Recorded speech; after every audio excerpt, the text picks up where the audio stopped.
Hey guys, it's Scott DeSalvo, the injury lawyer, and in today's video I want to tell you what your lawyer or what a lawyer never wants to tell you if you have a challenging or difficult workers' comp case, right? So it turns out that sometimes I will talk to people who I think that at some point I can get them some money, okay? But they contact me with a workers' comp case. These cases are usually when somebody calls me way after they're done going to the doctors, and they treated with company doctors, and the company doctors just wrote whatever is good for the company in the medical records. They basically said, oh, this person is completely without pain. I gave them a physical exam in my office. They're right as rain. They can return to work. You know, they have no permanent problems as a result of this. You know, in other videos, they explain how important it is to have a doctor who's on your side. But I digress. My point is, I will get calls from people who have teeny, tiny workers' comp cases, and there's a defense to the case, and the insurance company does not want to pay benefits, right? And so when you have a teeny tiny workers' comp case and the injury is not gigantic and life-altering, what I do is, like, I don't turn my nose up to those cases. I want to help those people too, partially because if I do a good job for them on a small, tough case, maybe they'll come back when they or a loved one needs, help, right? But also just because, look, if I think I can put a couple bucks in their pocket and I can help them, I want to do it, even though, it's not going to mean more than sometimes a couple $100 in attorney's fees for me. I mean, other lawyers tell me, like, why do you do it? Why do you waste your time? You can't keep your lights on in your office for a $200 fee or a $400 fee. But, I feel like you got to help people when they need help. And if you need help, you don't necessarily know how big your case is. So anyway, my point is, let's just be honest. I don't want to, I had a case like this recently where a lady called me, and, she calls every 30 days and she wants it to be over. She wants the money. She wants the case to be over. And I will explain to you, I'm not going to give you any of the details of her case, but, I'll explain to you what I explained to her on occasion, which is, if we have a very strong case and I think we can win it, if we can just go to court and win it, then that's what we can do. That's one way to do it. Another way to do it is to show the other side our evidence and let them know how strong the case is and give them every opportunity to pay benefits. Now, I prefer to do it that way because when you shut down negotiations and just push a case to hearing at the commission, they're going to take a hardline defense posture. They're not going to want to pay you anything. It's like you're going to war. And if the judge has a vacation scheduled or the judge has a conflict, maybe your case gets tried on the date it's set for, maybe it doesn't. Things are crazy, have been a little crazy at the commission and at the courthouse with the lockdowns and everything. And I'll be honest, things still haven't returned to normal. Things are still, the procedures are all weird over there. There are delays, things move slowly. A lot of stuff just goes via Zoom, which is not ideal for a lot of reasons. Maybe I'll shoot a video on that one of these days. So my point is, like, pushing a case to trial is only a good idea if we know that we've got them, completely in a bad spot, right? And it's rarely that black and white. Usually they have some evidence of the BS defenses they want to use, and the judges are trying to be fair. So the judges don't, they're going to, if some guy or gal goes in there and says, oh, well, judge, this is a misunderstanding, blah, blah, blah, here's our evidence, the judge is usually going to compromise. It's relatively rare that the judge is going to want to nail somebody to the wall for not paying you benefits or not settling your case. And on a smaller case, a lot of times the judges, when the lawyers are in front of the judge will say, or the arbitrator will say, like, why don't you work this out? This looks like a blah, blah, blah type case to me, where the judge will say, X dollars. And, why don't you make a phone call? Why don't you, like, call your client, see if you can't work it out, right? No one's under obligation to actually follow the judge's advice, but in workers' comp, the judge you appear in front of is the same judge who's going to hear the trial.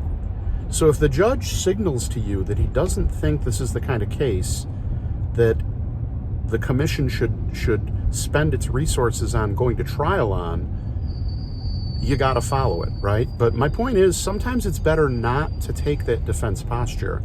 Sometimes it's better to just push and push and push and push. Now, here's what happens at workers' comp insurance companies and workers' comp defense firms. They keep receiving files. So if they have an open file in their office and they're billing on it every month, and it's a small case, a lot of times the insurance adjusters assigned to those files, it'll sit around for a year and the adjuster will be like, boy, we keep paying the defense attorney $200 an hour or $300 an hour to work on this file, and it's, we have it evaluated as a $4,000 settlement. Maybe we should just call the attorney and see if we can resolve it.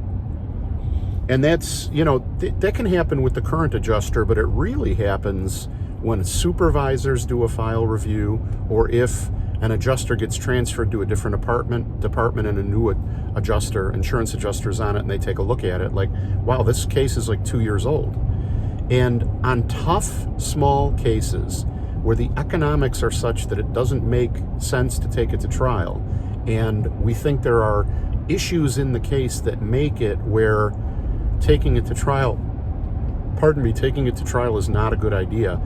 And even sometimes with bigger injuries, if we think we go to trial on it and we're going to get clobbered, it might be a case that it makes sense for us to just hang on to and wait for a new adjuster, wait for them to get tired, wait for them to change their mind.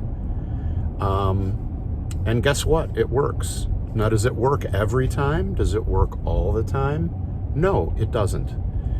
And I know virtually every workers' comp lawyer I've ever talked to will follow this strategy on some cases. There are certain cases that you want to go to trial on. There are certain cases that you want to push forward because you know that you can settle them because the cases have merit. And if they won't settle for a fair amount, then you try them. That's the vast majority of cases in my office. And then we have this tiny little category of cases where I like the client, I want to help the client, and outcome for the client is not a sure thing at trial. Like the defense, the insurance company, workers' comp defense lawyer has a good defense. It's usually like a technical defense, and it's going to mean minimal dollars or a zero or a bunch of work for a low outcome that's uncertain. It is sometimes better to hang on to the case, let it season, see if we can't work a deal with someone else, right? I don't know if that strategy has a name. I think of it as seasoning, like aging fine oak. You let a case age a little bit and then you take another run at settling it. Well, it's very frustrating for the client. That's the problem, right? And it's doubly frustrating if the lawyer doesn't explain to the client, this is the kind of case you have, this is my approach. And if you have a really, I'll even tell people sometimes if they're like, I don't agree with that, I want to go to trial. I'll tell them like, well, that is a bad idea, and I'll explain why. And I'll even tell them like, if you don't want me to be your lawyer anymore, and you want to find another lawyer who's going to take it to trial for you, that's okay. But you'll find a lawyer to take over the case in all likelihood. But once the lawyer has the case and they look at it, they're going to probably tell you the same thing that I'm going to tell you. And if you go to trial on it, you're probably not going to be happy. Probably not going to be happy with the outcome. So that's sort of where, that's sort of certain cases you got to do it on, or at least you ought to. If it's a small case with problems, or if it's a bigger case with serious problems, especially if they're paying you benefits, every once in a while the workers' comp insurance looks at what they're spending on a file and they say, my God, we got to wrap this up. This guy keeps getting paid, he keeps going to the doctor. Let's call this guy and throw money at the problem, right? So my point is, sometimes it makes sense to delay, not delay, but sometimes it makes sense to just hold back, let the insurance company reset, and take another run at settling it 3 or 6 months later. So not what clients want to hear, but it's really true that it's a valid strategy. Now, if you don't hear from your lawyer for a long time, does that mean they're employing that strategy? Not necessarily. It may be that they're busy with other cases and they do at some point want to push your case forward.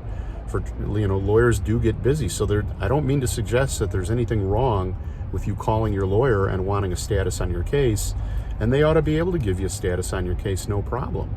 But,